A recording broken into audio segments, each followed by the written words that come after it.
Kasat Pol PP Bali ungkap tujuan penurunan baleho Ganjar Mahfud jelang kunker Jokowi.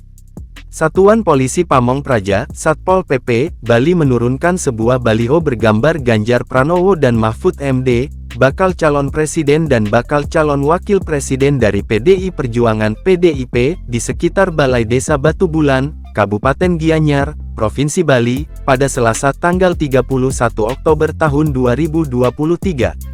Pencopotan baliho tersebut dilakukan jelang kunjungan kerja Presiden Joko Widodo di Pasar Bulan, sekitar pukul 10.30 WITA. Kepala Satpol PP Bali Nyoman Raidarmadi mengatakan, penurunan atribut politik tersebut merupakan instruksi langsung dari PJ Gubernur Bali Sang Made Mahendra Jaya. Sesuai dengan perintah Pak PJ Gubernur, yang pasti, saya diminta untuk mencabuti atribut partai politik di lokasi acara, kata dia saat dihubungi wartawan, Selasa tanggal 31 Oktober tahun 2023. Ia menegaskan, kebijakan ini tidak hanya menyasar pasangan bakal capres dan wapres maupun partai politik tertentu tetapi untuk semua atribut politik. Hal tersebut dilakukan untuk menunjukkan netralitas selama kepala negara melaksanakan kunjungan kerja di lokasi tersebut.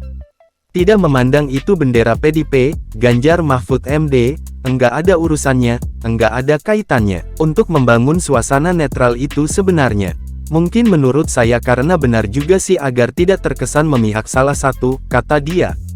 Diketahui, Presiden Joko Widodo melaksanakan kunjungan kerja di Provinsi Bali.